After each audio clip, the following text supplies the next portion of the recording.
Hey everybody, it's Mo, your host at Real Relationships, Real Revenue. I'm so excited today because, a lot of times I'll read a book and I love it and I want to have the person on my show. Other times I'll have been following them for a while. Maybe they don't even have a book. They just have a deep expertise, whatever it is. It's rare that I get to have somebody on the show that I've actually learned a massive amount from over a long period of time, and that's Brennan Dunn. Brennan is who I think is probably the worldwide expert. I can't think of anybody else, Brennan, so I'm going to brag about you, in how do you scale personalized messages to prospects and clients. And I've actually hired Brennan. If you like our website, go check it out at bundleideagroup.com, 2 N's and 2 L's. Brennan and his wife, Laura, actually helped design the entire website. He's been incredibly influential to me about how we email and how we talk to our clients at scale. And our monthly newsletter, GrowBIG Playbook, has been, which you can get at growbigplaybook.com, everybody, has been massively influenced by Brennan. And I got so much value out of Brennan that, and his wife, Laura, that I just had to share him with the world. And by chance, he's got a new book coming out, and it is called This is Personal. And what Brennan's going to do for you today, audience, is Brennan and I are going to talk about how do you apply the concepts that are in his new book, worldwide expert in scaling content and sending it out to people with personalized messages. We're going to show how to do that in professional services. And I think in service-based companies. And I think what's interesting about this is Brennan's other conversations, you're going to see them all over the place when this book is launched. But we're going to apply these specific principles to you, audience, in a way that you're not going to hear anybody else. So anywhere else. So Brennan, with that, obviously the stakes are high. The bar is high now. I'm building you up. You better be good. I need to present this new worldwide expert hat and make sure I wear it right. Well, thank you for the intro, Mo. Yeah, well, there's just no doubt. With an audience, just as a credentialization, we use ConvertKit for our email marketing platform. There's lots of other ones out there. Well, Brennan personally advises ConvertKit on where they should take things. He's one of their biggest customers. He's really, really, really that good. So, Brennan, when you think about the new book, This is Personal, where do you know our audience so well because you help write a lot of the copy for our website and you've gone through our class and those kind of things. But where do you think the idea of personalized email or other outreaches, what do you think the important thing is for our big service-based, expert-driven audience? Yeah, so I think that the big thing would be, I don't expect for most listening to completely ditch one-to-one anything and go, email marketing all in, sales pages, buy now button kind of thing. Where I think what we're going to be talking about is going to really make a difference is making your sales team more efficient, making it so when people are doing BD and they're needing to do a lot of trust building and explaining and kind of the normal things that need to go into getting somebody to agree to whatever we're offering. Done right, what we're going to be discussing allows you to offload a lot of that to effectively a machine. Where what we're getting at with personalization is not putting somebody's name in an email, but instead what it is being able to say, okay, I know you're in this industry. This is your job role. This is your primary challenge at the minute. How can I send you a really curated, almost like if you ever read, when I was a kid, I love these choose your own adventure books where it's go to page 90 to go into the cave and go to page 50 to run away. That's kind of what we're getting at is how can we get information about somebody's circumstance and then use that in such a way that maybe if we're sending out our normal kind of nurturing email marketing stuff, or maybe we're sending out maybe we have sales call preparation emails that go out before a call or after call. Those are the things, these automated systems that can complement the one-to-one. Done right, this can make it so if I'm in a certain industry and I have a certain job role, you're hitting me up with benefits I care about, examples, case studies of people like me, businesses like mine, so that I see more immediately the need for something like what you have to offer. So when you get on the phone with me, it's just negotiating details, the price when it's fulfilled or whatever else. So I think that's the big thing is making it so BD teams are a lot more efficient. Exactly. And also professionals themselves. So I think audience, I can put a layer of Mo-ness on top of that. We're so many of the people that we work with, they talk about, yeah, my company has client alerts, or my company has emails that go out around new product launches, or the new negotiated rate that we've got with hospitals if I'm in a healthcare company in the States in a certain area, or like press releases. So like there's this massive amount of information that's sent out if somebody signs up for your email list. It's not personalized. Everybody mostly gets the same thing. And all of our audience, you can relate like, yeah, our clients say, yeah, they're signed up, but they really want me to tell them, what's important. So you've got massive scale on one side, but not personalization. You've got Mhm. massive personalization on the other side. Folks, these are the emails you're sending out that takes like an hour to write one email that says, hey, here's how the new developments apply to you in this state based on healthcare. Here's what the new regs mean for this particular type of trade law or taxation or whatever, if you're a lawyer or a high-end consultant or whatever. And the problem with both of those is, on one side, the scale is great, but clients don't really pay attention to it because it's not Mhm. personalized to their needs, to Brennan's point. On the other side, when you take your own time or your team's time to type up that hour-long email, that's highly personalized, but takes so long, it doesn't have any scale at all. And what Brennan's saying is there's a middle ground. Yes. And he's going to teach us today, how do you do that? Sometimes it's through technology and automation. Sometimes it's by you taking control, building some templates, building some methods with your team to be able to say, yeah, I can have the right mix of both of these things, scale and personalization. So Brennan, drop us into the next level of learning around that type of thing. Yeah. So I think the big disconnect for a lot of people, those who know that this technology is even possible, is that they think that they need to be an Amazon or a Netflix to be able to do this. Because if you think about it, I log into my Netflix, I see movies, it thinks I want. It actually goes far as to personalize the covers of TV shows and movies based on I the didn't fact even that know we that. know, yeah, it's like, oh, I watch a lot of stuff with, say, Robert De Niro. So if a movie comes out with him in it, he's probably going to be on the cover, not whoever else might be in it. They do a lot. And obviously it makes sense why. The KPIs they go for are how long you stick around watching their stuff.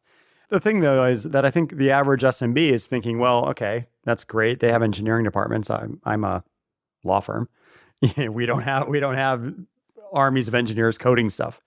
The good news is most modern email marketing platforms and CRMs can facilitate a lot of this out of the box now.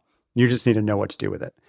And I think in terms of getting started, it starts with segmentation. It starts with having what I would call metadata attached to, your CRM or whatever else that indicates a set list of these are the possible, say, industries that this contact or this company could be a part of. They're in finance, they're in construction, they're in whatever. Ditto for job roles. And you could even go as far as to what is the core thing that they're currently struggling with, and you as a professional and kind of effectively their account manager, and you would be tracking that. You'd be able to say, okay, well, I've spoken with them. I sussed out that they're currently struggling with scale or something, or maybe they're looking to sell their business or whatever else. You have 5 different preset options in your CRM, and you're like, great, they're looking to scale. So now when you're doing this kind of bulk marketing, you can really slice and dice your CRM and say, I want to fire off an email to people who fit this criteria. And like you said, Mo, talk about, I don't know, new laws that have affected their industry or whatever else. Now I'm in construction and I'm getting an email that's going out to every one of your clients or would-be clients who is in that industry. That's super relevant to me. You're not just bulk emailing out to everyone construction law updates, because who cares if you're not in construction, right? So Yep. yeah, segmentation is the root of it all. If you So can't, you don't have the segment you can't personalize. So this is really valuable. So let's dig in. And by the way, audience, we never covered this to this level on the show, and I think this is super interesting. So let's say I'm a professional out there. I'm an account manager at a big service-based company. I'm a high-end expert as a consultant. Those are simple examples everybody can think of. Mhm. One thing I might want to think about is, what are the archetypes of the clients that I usually serve, clients and prospects both, that I usually serve? One person might say, I only work in one industry, so industry doesn't matter. Well, then segment on functional. Mhm. things, like what are the topics that your clients or prospects might want to talk about. Other folks might need both. They might need to say, hey, I'm a transactional lawyer and I really want to segment on folks that I serve that are in private equity. They're going to need different messages than folks that are in the strategy or the M&A departments at big, large corporations. They both need different, very different messages. There's different words that they use. So, Brennan, talk us through segmentation in general. I think at the root of it, what you've taught me is that it's all about language, and that one person wants to receive, they feel like you're for them if you use their language. Back to Mhm. that, you've talked about the idea of Mad Libs and email messages. You can maybe share that. But it all sort of comes to language. So if somebody's on the audience right now, I think I think a way that they could think about segmentation is, who are the people I talk to that either buy or refer me? And what are the different buckets of language that they use and and topics they might be interested in? That's dovetails out of that. And then creating lists of tags that we might keep track of. Am I on the right track, or You are, yeah, help me yeah. out? So what you're Yeah, getting at is the marketing term would be voice of customer language. So what that would love mean it. is that somebody who fits this profile, this is the raw visceral language that they would use to describe a certain problem. And this is what you see happening increasingly in the marketing world, where we know that people who fit the X profile, they say these things again and again. So therefore, if we just throw that right back at them, they feel like they're at home. They feel like we empathize with them and understand them. And that might be totally different from the Y people. My first real awakening, if you will, for all of this was, and this is where language, like you said, matters so much. My first software business, we did project management software that could be used by solo practitioners, namely freelancers, creative freelancers, or agencies. So scaled freelancers, basically. Yep. And I remember I was on a call with an agency owner, and he told me that any software that works for freelancers could not work for his team Mm, because he was so in his mind. He's like, I'm no longer a freelancer. I'm now an agency owner, even though it's just a difference of features, right? Like better reporting, maybe agencies need and things like that. But for the most yep. part, projects have tasks and they have client roles and all that kind of stuff. Like it's same kind of underlying thing. But what we did then was we had a separate website for plan scope as it relates to agencies that was separate, completely siloed from the freelancer product, even though all roads led to the same software, right? And you see this a lot. I mean, it's not always obvious, but a lot of products, they'll have the best example of this would be, think about, you've got a company and they run an ad in a very niche magazine. They would basically take their usual script or their ad, promo, and just maybe put something demographically familiar with the kind of people who might read that magazine. And that's kind of what we're getting at is you're right in that language, showing that you understand them intrinsically, like what people in a certain profile care about, the words they use. In one of my businesses, I realized that one set of people, namely software developers, use the word rate to talk about getting paid, whereas designers would talk about fee. And it's really the same Mm, thing. It's money, right? But if you're saying the word rate to a web designer, that's foreign language to them often. So that's the kind of thing that I think when you can start to comprehensively understand different people in the general audience of people that I serve have different ways of looking at the world, have different perspectives, have different glossaries, if you will, that they yeah. leverage. That's when things start to really click. And then, I mean, we all do this naturally, I think. I think anyone who's decent at persuasion in any sense, what do? We read behavioral cues. We look at like, oh, is the person I'm talking with, do they look skeptical? Are they nodding their head in fierce agreement? We employ questioning to find out and go deeper and to get it to be less of a monologue and more of a dialogue.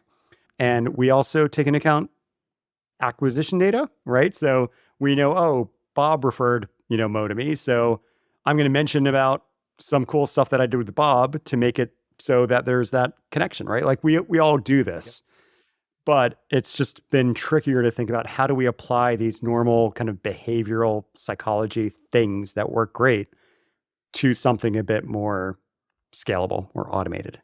Yep. Well, this is super helpful. So I'm coming up with a framework. We're on the fly, Brennan. Run with me on this. Yeah. And I'll give you an example. I think there's sort of three levels of this to our audience, and I know your book goes all the way to like 7 levels behind this, but I think we can add a lot of value. Level one is for someone to think through their normal clientele and their prospects and think, what are the major buckets where people use different languages? Mhm. So for us, when we talk with consultants, we're going to use the word project. When we talk with lawyers, we're going to use the word matter. When we talk with big account managers at large service-based companies, you're going to say product because they use that. They're all the same thing, to your point. Yes. And so audience, level one, if you do nothing else from this episode, I want you to sit down with your team and think, what are the buckets of our clients? And you're going to divide them by the language that they use. That's thing one. Just knowing that is super powerful. Level two would be to say, hey, how can we take the content that we're putting out there, which is probably bespoke, it's probably you and your team typing up individual one-on-one emails. How could you say, hey, this offering we've got could actually apply to these 3 different groups? We just need to change the language around a little bit. Mhm. So level two could be using humans to do this, is what I'm trying to say, where you could say, we've got this new offering and we want to let people know about it. Language is a little different. We could have an EA or a more junior person on the team populate your Outlook folder, say audience, with, say you want to let 40 different organizations know about a webinar you're putting on or a new offering you've got. You could bucket by your 3 segments, however many they are, and the actual human being goes in and just changes 10 words in there, but it lands totally different if you Yeah. do that. Yeah. That's level 2. Level 100%. 3 is actually using AI and software to do those Mhm. switchings out. And that's available now. Most of you probably don't know about it, but it's available. So Brennan, talk us through like those 3 levels, because I think most people are probably just not even trying to scale at all, and they could. So level 1, segmentation. Level 2, humans do the switching. Level 3, software does the switching. Yeah. So, okay. So for that first level, yeah, that's a matter of, I mean, I hate saying it, but this is where you get kind of gut level understandings of your audience and like you said, put them on to pen and paper. So this would be what I usually aim for, frankly, would be I look at things in terms of what I think of as dimensions of segments, not to get too technical, but like categories of segments, right? Like industry would be a dimension, job role would be a dimension, primary challenge would be a dimension, company size would be a dimension. These are all dimensions, right? Yep, I Big like this. company wants to hear different things than the startup. So think about your dimensions and then ideally come up with maybe 4, maybe max 5 segments within these dimensions. So I think the problem is you can get really unwieldy and you can say like, oh, well, there's 30 industries. Yeah, but which are the main ones, right? Because you don't want to Yep, make this too difficult. You don't want the yep, 1% to necessarily get crazy bespoke stuff yep. done for them. So yeah, try to come up with that, and like to your point, Mo, come up with the language slash positioning really variants, because that's all we're talking about. Is you hear a lot in kind of the marketing world about the importance of positioning, and all that really means is it means just aligning. We've got this. This is what you need. The offer is the alignment. It's the you know uh, putting those puzzle pieces together. So all we're trying to do is figure out, okay, what are these changes we need to make? What are the benefits that people in a certain industry care about? Like you said, what words do they have to describe really the same thing that might vary? How can we look through all of our bank of case studies or testimonials or whatever else and start enriching them with metadata about these are testimonials or these are examples that fit this profile. And then when we start to do these update emails or we start to get a little more sophisticated as we get to level 2 and 3, then we can start saying, great, like let's show some examples that are going to really resonate. Just like if back when I used to sell a lot of consulting, if the person talking to me is somebody who raised some money funding and lives in San Francisco, I'm absolutely going to drop everything I can about my connections in the Bay Area and blah, blah, blah, blah, because that's what they care about, right? Whereas Yep. somebody in New York talks to me, I'm going to do the same thing with the people I've helped in the city, right? So that's basically what I'm getting at. So yeah, to your point, The first stage is the organization, the kind of data modeling, for lack of a better way of putting it. Again, think of dimensions, 4 to 5. Don't get too extreme. And to kind of graduate to that next level, then you're right. I don't use Outlook, so I'm not sure how this would technically work, but I imagine you can create distribution lists or something where you can say like, this is all my contacts that fit this profile. And that could be an Yep. EA managed kind of thing. And then absolutely, as you there's a lot that could be done with write the email once, copy and paste it into a separate email. This email goes to target group A, this goes to group B. And we're just going to say, okay, well, we know this about these different audiences that we're targeting. What do we need to change? What words do we need to swap out? Just to make it land more directly, make it more relevant to the person. Because one of my favorite quotes about copywriting comes from, Mo, do you know Joanna Weeb? Same ring a bell? No, huh? Joanna Weeb. Okay. So she runs a website called Copy Hackers, and she's a great copywriter. The quote that I love of hers is that the job of every sentence, every line in every email you ever send or web page you ever put together is solely to get somebody to read the next line.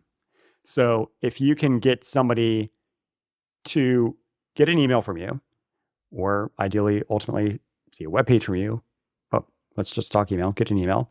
If they're more likely to read it to the end, they're more likely to do whatever you want them to do as a result of reading that email. So if they're not, if it's relevant to them, if you're not saturating the email with examples that are superfluous for them and don't apply to them, if it's super dialed in, just like if you were talking one-on-one to them, that's what's going to get them to finish it and to read it and to act on it. So yeah. Well, so let's talk about some application ideas. So everybody, here's the unlock I want you to think about, audience. Everybody in our audience has this one foot in this deep expertise doing work and one foot in winning the next piece of work. Whether we call that a matter or a project or a product sale or a retention or whatever, it's all the same thing. And when the same human being has to do both, there's this hybrid fractional person. They've spent all this time getting the things done, client demands, there's an urgent request, I got to change my call I had at 4 to something else because something more urgent came up. And what seems to be left over in the scraps is the business development and relationship development stuff. And of course, as you know, we've gone through a course, like we're trying to reprioritize that. No, the winning of the work stuff is, let's make that a high priority, maybe the highest priority. So what the limiting factor is in a world like that, audience, is your time. So what I've learned from Brennan is that a small amount of automation, a small amount of creating system around this kind of thing has a massive outside impact because it's leveraging your time and your team's time more. So when we think about the applications of the kind of things Brennan's talking about, there's lots of times where you have to do one thing over and over again. You're going to go to a conference and you're trying to meet as many people as you can there. You've got a webinar coming up. You want as many of your clients to attend that webinar. You're going to the office of a client and there's lots of people that you might be able to meet there. You're going through a town. Is there people that you should meet up with? You've got a client alert that's really important, but you're not sure who's excited about hiring you to help them with whatever that new regulation or that new, maybe something got overturned in the appellate courts. Maybe there's some kind of news that drives people potentially hiring you, and you want to get it out at scale because you're not quite sure who needs your help or whoever's got that covered. These are all examples where just a little bit of automation has a massive impact because you want to write these things in a way that they land to someone else. Brennan, your thoughts on applications, anything else? I mean, you've been a consultant yourself. Can I give you an example of what I think you should do? So go. Yes, that'd be great. You've got a great newsletter. I'm on it. I've been getting it since I think you first launched it. And what I would do, which is exactly what I've done, which is what I've helped a lot of people do, is think, okay, you've been writing, how many years have you done that now? Yeah, 4 I don't know, 5? 6 or 8. So yeah. A lot? Yeah.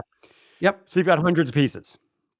What you could do is somebody, like you said, you're giving a talk at an event, you're doing networking, and you say, hey, like, would you mind when I get back to the office if I send out a weekly newsletter that I think you'd really get a lot out of it? Would you mind if I add you to it? Like, you do all these kind of things, and you can get into like paid acquisition and other ways of doing this, but let's just keep it simple. So the difference is, instead of just grabbing the fact that, or instead of just getting their first name and email address, which is where most of us stop, You could hit them up. That's where we stop. Yep. Yep. So you could then say, great, welcome, Mo, or welcome, Brennan. To keep it, I don't want Mo talking to Mo. Welcome, Brennan. I'd love to know a bit about kind of who you are, what you're at, so I can make sure I get you the right stuff. So multiple choice survey, it can be done with any number of different tools. And yeah, you capture, okay, I'm in this industry, this is what I'm struggling with, this is what I'm looking for from you, and knowing your expertise. And then what you do is, I'm on your list. You go through and you say, I've written, say, 300 pieces of content. I'm going to put together a 6-month track that for somebody who fits this profile, the first 6 months, they're just going to get all this content that I've written that directly applies to them. Other person, maybe have just different needs, they're going to get a completely different track. And the idea would be, you do that. Now they're getting emails from you, automated emails, but they seem like live newsletters. And for most of us, unless you're dropping advice about like changes in regulations or things that are kind of temporal in nature, if you're sending like you are, Mo, kind of more tried and true things that are kind of permanent, I could be getting info from you on a weekly basis that is super dialed into what I shared with you. And then what you could be doing is you can add to that sequence. You could say, hey, Brennan, so, for the last few weeks, I've been sending you some great content about X, Y, and Z because that's what you shared with me that you're interested in. Has it been helpful? Is there anything you think I should be doing differently? I'd love to hear from you. Reply. And what does that mean? Now they're in your CRM officially as a I don't know if qualified is the right word, but somebody who's eager and interested. Yeah. And then you basically use these dialed in systems to do a lot of, now, if I were to talk to you, am I going to be questioning your knowledge or your expertise or anything? No, I've been getting stuff from you and not unsubscribing, and been getting stuff that is extremely relevant to my interests because you're repurposing your best of track for me. And now when I reach out, what does that mean? It means when you're trying to close the deal, a lot of the normal reservations that maybe somebody might have are out of the way because they know you get me. You've done this. And yeah, that requires some setup. That requires some, what I did is I opened up a giant doc and said, here's everything I've written over the last few years. I'm going to have 3 different tracks. Track A, let's do this one first, then this one. This is the best one I've done. So that's going to go at the top. And then I went down the road. And now when you join my email list, that's what you get. And ultimately it's better for the receiver because they're not just getting Brennan's random thoughts of the week. They're getting a really specific track of almost like a custom book in a way, right? That's kind of every subsequent send builds on the previous ideally. And that's how I've set it up. So that's the kind of thing where you're thinking, okay, well, we've got a newsletter. Maybe when they do join that thing, maybe I send a few emails that kind of welcome them. Well, how do I impress them and say, look, you've shared X with me. Here's my plan to help you conquer X, or you've shared that you're in Y industry or that whatever. Like, here's some examples of people that I've worked with who are just like you. And then now you're not doing the common denominator, like, I can help with X and Y and Z and blah, blah, blah, blah, blah, blah, blah. Instead, you're just really focused on them. Because ultimately what we're trying to do is we're trying to reduce the noise and increase the signal, which is exactly what we're getting at, is not overloading people, not making them take generic messaging and try to, compile it down to something that makes sense to them. Instead, you just overtly make it make sense to them. Yeah. Well, Brendan, you've hit on a whole new unlock. So in our experience, what I'm seeing, I'm dead serious. This is the kind of thing where you're talking a language where a lot of like author speakers and people with email lists, they've heard some of this, not all of it. I would guess the vast majority of people aren't doing things as well as what you just shared. But most professionals haven't thought about this at all. So let's think about the application of onboarding a new client, everybody. So think about this for a second. Think about how many times you repeat yourself. For client A hires you and client B hires you, you tell them the same things. Well, why not automate it? So if you could have like 3 major types of onboarding clients, there's probably some things that the 80-20 rule probably hits at like 3 or something. You can decide whatever your number is. Maybe it's 10, but it's probably closer to 3. So maybe there's 3 major types of onboarding that you do when a client hires you. Well, what if you could record some videos? You could define what are those 3 major tracks, based on the segmentation, the language that people use. How could I record one, maybe a one for this type of client, one for this type of client, and one for everybody else that's sort of a more generic version. Mhm. And you record a series of emails and videos that go out based on what they need to know to do that kind of thing. And you can, as they hire, you can say, hey, great news. I'm going to be sending you a couple emails that talks about how we get this particular type of engagement started. And these are going to let us, when we do get together, if you can watch these short videos, they're about 4 or 5 minutes each. You can make them pretty short, or written copy if it's in an email. If you check these out beforehand, when we do get together, we're going to get a lot more done. It's going to be super efficient for you and then you'd say whatever the benefits are. Being able to onboard people in the BD process, in the buying process, in the expansion process, post-project delivery, being able to implement any of these things at scale where it's a bit more automated helps you and helps them if you do it the right way.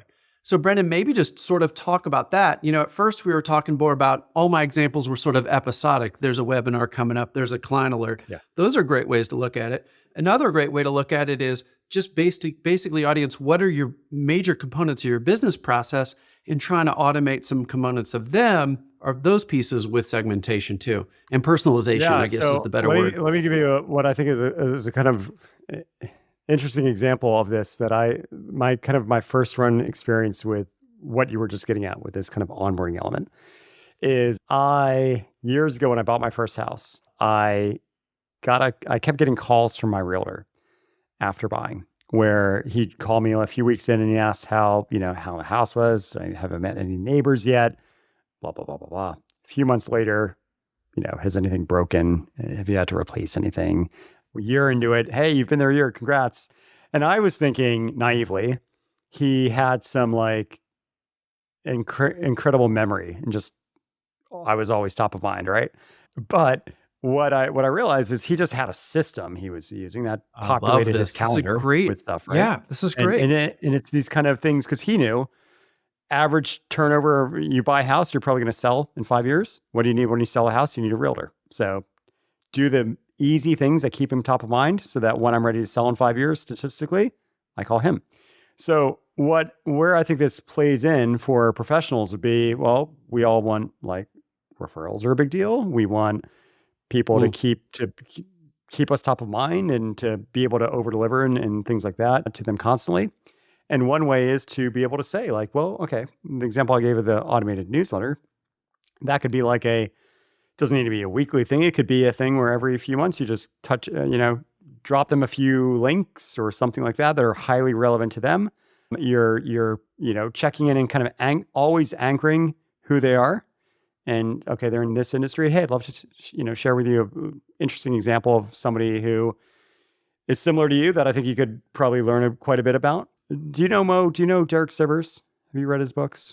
Know the name and the whole hell yes or no, just as that framework has struck with me forever. But I don't know Derek well, or don't know. I've never met Derek. Yeah. Right. So what's interesting about Derek? I'm not saying anyone should do this or needs to do this, but he's a developer. He's a bit geeky, kind of like I am. And he built this personal CRM that if he met you, Mo, he would type in, does your leader audience, do they know generally where you live, like city and stuff? Can I say that? Atlanta. Yeah. You can say it. Yes. It's fine. So anyway, say, Atlanta, married to somebody who really likes horses, right. All these different attributes, right, about you. And what would happen is if he met me, let's say hypothetically, I was married to an equestrian, he would pull his little database and say, oh, here's people that align with you nicely. And then he would do an email intro, right? And he'd say, hey, Mo, so I just met Brennan. He's really cool. I think you and him would get along really well. And he's playing this ultimate matchmaker, even though it's just a database query he did, right? That unveil that. But it's that kind of thing where, I mean, that's a more kind of extreme manual example, but it's basically that line of thinking of like you were saying with onboarding. What are the kind of the normal life cycle things that happen that would make sense either initially up front, long term, that you could start to think, okay, how do I take the things I always say, all the maybe if there's an offboarding element of you working with clients, post project or post whatever you would Yeah. call it. That's a debrief or feed. Yeah. Yeah, Yeah. Totally. exactly. Yeah. Like, how can you capture the things that you should be doing? I mean, a great example of this is I live in the UK now, and I hired a really expensive London-based accounting company who specializes in expat Americans who live in the UK, because I still need to file US tax returns and all that stuff. So they do all that. They know how Americans living in England need to do stuff, which is, and they charge for that knowledge. But when I came on board as a client, there was no like getting started as what do you need to know as an American? Well, I didn't realize I couldn't open certain bank accounts. I didn't know that Yeah. I couldn't This has refinance been my really house. helpful. Right. Yeah, I didn't know I couldn't refinance my house without it triggering in the eyes of the IRS a sale that is taxable just for refinancing, right? So like there's all this stuff that I've had to learn, unfortunately, the hard way. I'm not going to name them, but like they should have done this. They should have been like, okay, he's not like our super high wealth, like, billionaire with like Cayman Island accounts type client that we tend to try to attract who pay us a lot of money. He's comparatively a small fish, but what are the things that he, as a new American in the UK, need to know? And that might be different than somebody who's just here for, not that you would be in the UK for tax avoidance, but like for other reasons, right? Or maybe just for, hey, I'm a business owner in the UK. I'm not employed. That means there's different things I need to be aware of like if I own equity in a UK company, just that kind of thing that I had to kind of pry it all out of them. But it would have been great if they would have set me up with as a new client with an automated, what's called a drip sequence of like, all right, he fits his profile, boom, boom, boom, boom, boom. And that could be different from somebody else's. And that means I'm more likely to keep them. I'm more likely to tell my friends about them. I'm more likely to do all that good stuff they want me to do. Well, and the beauty of automating these kind of things via email, like we're talking about, is they're forwardable. So imagine, Brennan, like if you had this library of the 5 emails that each had a little video, or maybe it was all written of the things that you need to be think about or watch about refinancing because it could trigger this. Those kind of things, it's super valuable. What we're talking about is adding tremendous amounts of value.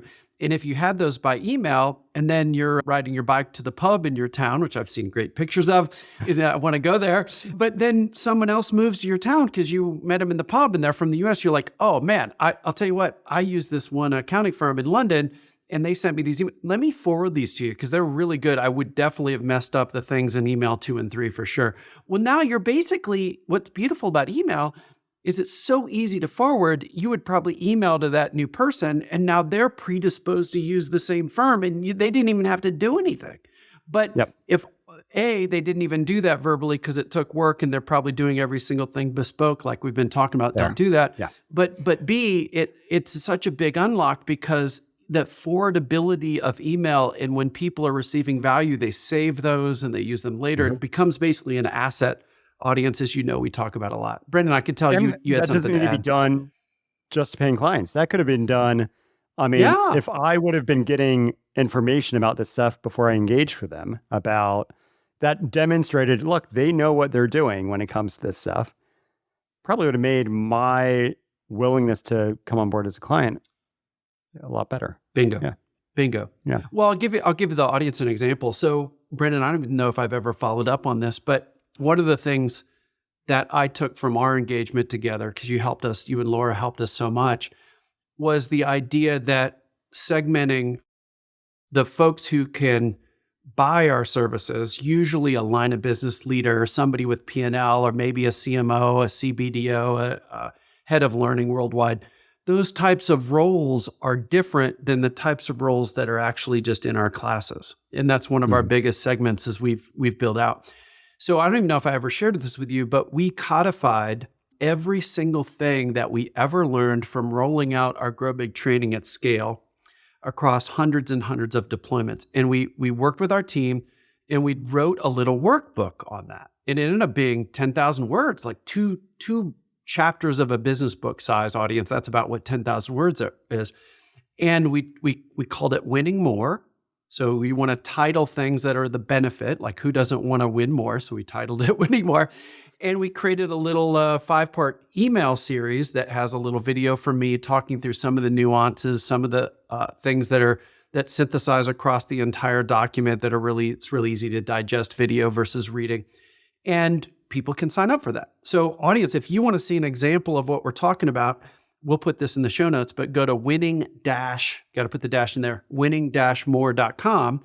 You can sign up in a second, like literally like name and email. We should probably segment that more, Brennan. I'm taking that away for this. But you'll get this series of little emails, audience. And what's really powerful about that is then when we're on a phone call and we say, hey, we've codified everything we've ever learned about winning. And somebody goes, well, I want that. We're like, well, yeah, we'll sign you up for it. No problem. So not only can people just find it on the internet, but then when we're in one-on-one conversations, we can say, hey, we can send this to you. Everybody says yes, because it's ridiculously valuable. And then they read those. And I would guess, Brennan, and I'm not exaggerating, I would guess 80 to 90% of people on the next call reference it. Like it's almost everybody. Okay. Yeah. Yeah. They say, hey, I really want to learn more about the red velvet rope strategy. How do you, like, I read it on page 5 and 6, and how would you do that here? So that when you add enough value, I'm talking to the audience, not Brennan. I've learned this from Brennan. When you add enough value in the buying process through some type of an automation, people pay attention, they read it, they dig into the materials because you're teaching, you're not selling, you're teaching. And then on the next call, they are much further along. Like we might be able to accomplish what I used to have to do verbally over 5 calls. Now we can do it in 5 seconds by signing up for that sequence. And I'm not exaggerating. The person comes back the next time, they've done their homework, they're thankful, they learned a lot from the winning-more.com sequence. And then we're just 5 meetings farther along, and all we had to do was click some buttons. So like that's the power of this. Brennan? Oh, absolutely. Yeah. I mean, that's you said it perfectly. I mean, that's the thing is like if you can delegate the usual material that goes into convincing and all that, like you said, over 5 calls to something automated, it's the same net effect, right? It's the same outcome. And I think there's also another play too, which is interesting. Like I have a friend who does a lot of really high value marketing consulting for companies. And he's a solo practitioner. And he was going up against, I won't name names, but like imagine the IBM or, some big consulting firm of the marketing world. And he was basically in competition with them for this project. And on paper, he should not have won the deal. They had they knew how to handle procurement departments and play the game and wine and dine in a way that he had no idea how to do. But the decision maker had been reading his personal blog for years, and every understanding that this person had about how to do search engine optimization came from this guy, my friend. So the IBM, we'll call it the IBM proposal, did not mirror that level of thinking, whereas my friend's proposal did. And he won the thought game, if you will. I don't know what the word would be, but he won the... This is brilliant. Yep. He set the stage. And that's the thing is if you can get somebody to... If you establish this is my way and this is why I think it's best, and this is where personalization comes in, you give examples that are relevant to them, you're playing this long game when, like you said, when they actually are ready to move forward, it's an easy deal. We haven't caught up about this, Mo, but I've started now a new kind of marketing agency. And when I've been doing the free newsletter thing for my audience and highly segmenting it and all that kind of stuff for about 3-4 years now. When I get clients now, I don't want to brag, but it is really easy for me because these are people that if I look back at their history, I can look in my email program. They're opening the emails I said. They're reading them. So they're not talking to me saying, do you know how to do this? Like they know that it's now a matter of timing and price. And it's like, that's the sales process is just figuring that stuff out. Yeah. Which is great, believe it. which is where I want to be. I don't want to be saying the same thing again and again. Well, I've just learned so much from you. I can totally get that. And I believe it. I want to circle back to one thing that we skipped over a little bit. We breezed by it, but I think it's super personal. Or super important and it's personal. It's both. So many of our audience right now, when you talked about the Derek Sivers story of he's got this personal CRM, this personal database, and he collects super important, meaningful information that's important to the person. what are their priorities? What are their interests? What are their hobbies? Where do they live? You gave a lot of examples. So many of our professionals will have a block around that. I can't tell you how many people I've heard go, yeah, I don't want to take notes on that kind of thing. It feels creepy. Mm. And I just think it's the exact opposite of the truth. That what people, when they drop hints like Becky, audience knows my wife's name's Becky, when Becky loves equestrian things, when I say that, when the 2 calls later, somebody goes, "Hey, how's Becky doing? How's her health? What's going on with the breast cancer? And how's it with horses or whatever?" Well, when they remember that, that signals, wow, they care. Like even when you Yeah. and I prep today, how's Becky? And I just want to hit you in the face with this. It is, you probably take notes on projects, you take notes on companies, you take notes on industry trends, you take notes on your expertise. It is totally appropriate for you to take notes on people. That's the core of your business. Brennan, can you just comment on that? Like not only that it's okay and they should, but also how to do it. Because I think you're a deep expert in that too. Okay, so I think let me talk about the concept in general, and I think the issue is, and I understand, I can sympathize with this, is that it might feel artificial for people because they're thinking, does Mo really remember this about me, or is it just he's reading it out of his CRM, right? I think if you want to, my good friend Piago Forte wrote a great book called Building a Second Brain. I don't know if you've read that. Oh or my not. gosh! So his episode debuted this week. So okay, about para or about okay. Oh, so his book just dropped yesterday. I know. I read it last night. Yeah. I love it. Oh, did I you? love it. Cool. I literally read it last night. Awesome. Because it came in Amazon. But yeah, everybody, if you haven't watched it, we'll put it in the show notes. But watch the episode called, we focus more on building a second brain just because that was already out when we recorded. But he's got a new book called The Para Method, Para. It's fantastic. And just so riff, Brennan, you're in the right place. Yeah. So what I was getting at is there's no shame in realizing we as humans are really bad at memory. So if you can have structured ways of capturing, I mean, I don't have this about Mo. I remembered I've been to his house. He's got horses in the back, right? So I know these things, but like for when I'm dealing with like customers and clients and things like that, my memory is okay, but it's not, there are holes. All right.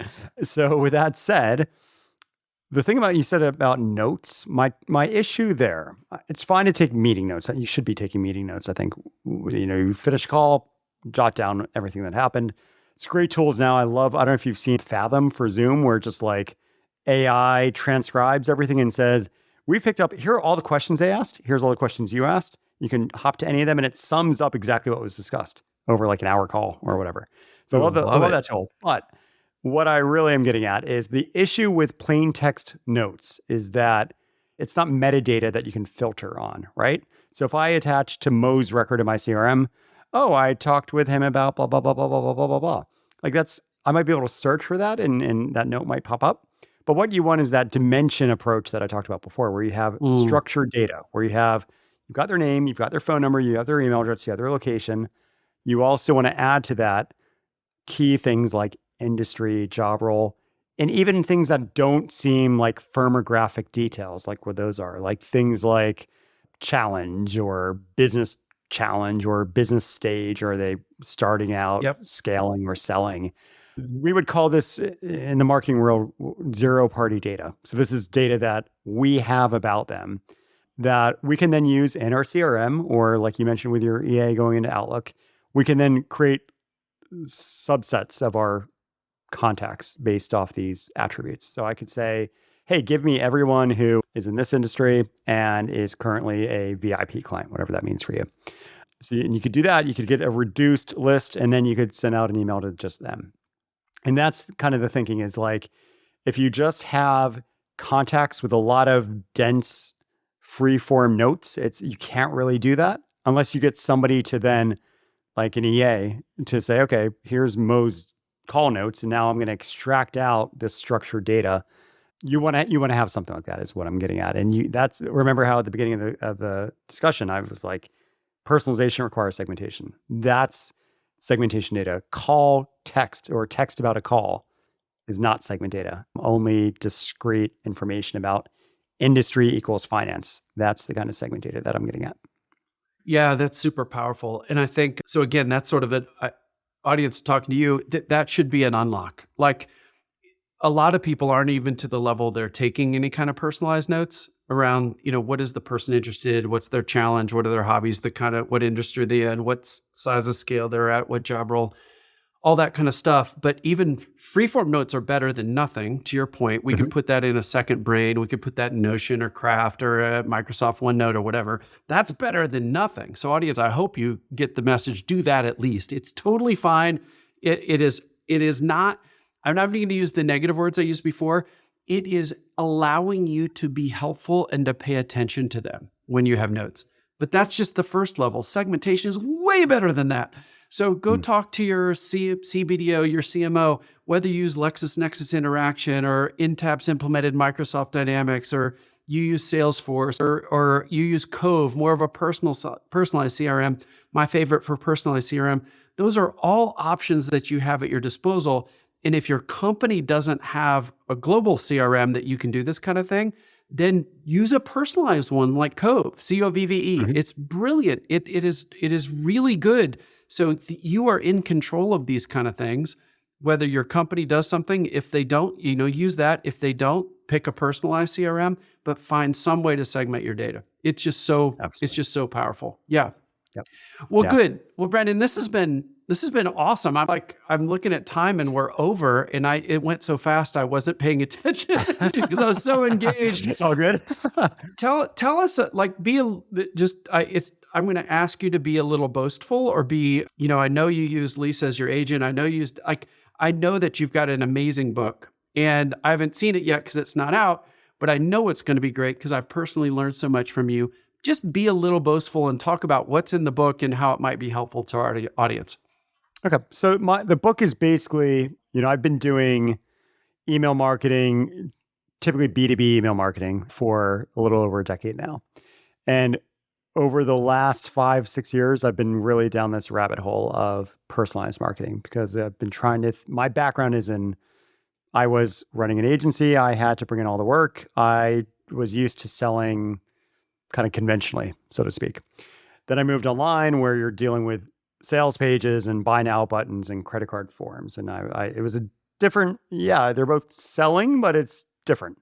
So I've been trying to kind of explore for years, how do I replicate all that stuff, like name dropping and industry dropping and like contextualizing in a way that works at scale, at infinite scale, because I'm a developer by trade.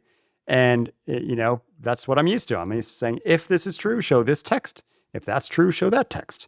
And that's what I've been trying to figure out. So the job of the book is to say, given a normal, business that you have customers, you have people who are interested in what you have to offer, they might not be customers yet, and you've got, everything in between.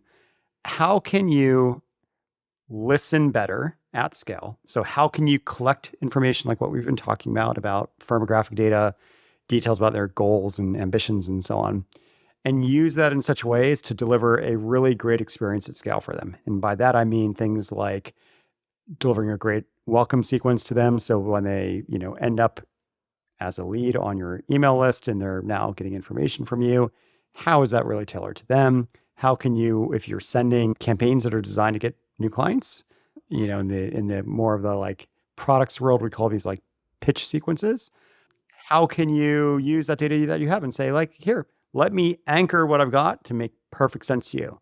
So it's basically a complete playbook on how I think email should be done right.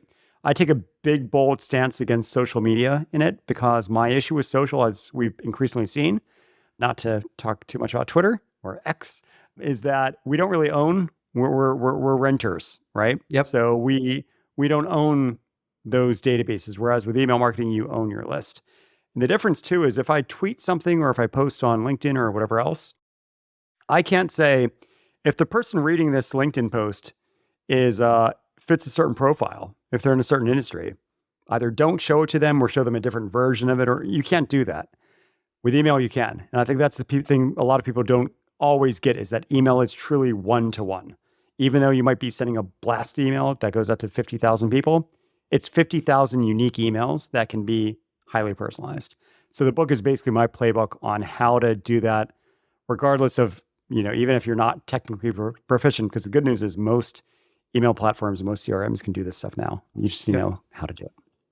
Well, I think it's brilliant. That's And the I pitch. think, I think it's a great pitch. And I think what's interesting, audience, for you is if we end with where we begun, your limiting factor is your time.